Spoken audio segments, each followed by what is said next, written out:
Tuturo ko sa inyo kung paano siya i-block yung genuine chika. Tapos kailangan natin ng pipe.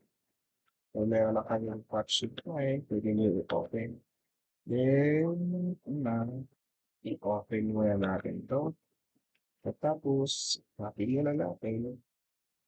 Then X, then open Notepad, then run to administrator. Then open the file. Ito, is basic click lang, then plus, then sa Windows.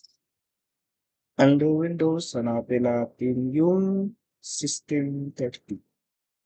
System32, then hanapin natin yung driver para malocate natin yung host. Then etc. Then kapag hindi natin makita yung host, i-click lang to, then select open all open files din yung host. Then under dito, ito po siya, i-paste lang po to. Copy-paste lang po yung na-open kanina, then save. Then save. Then save. Then pagkatapos doon, i-run to admin.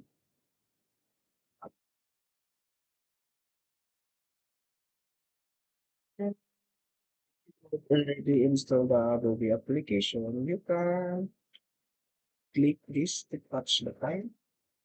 You can search it.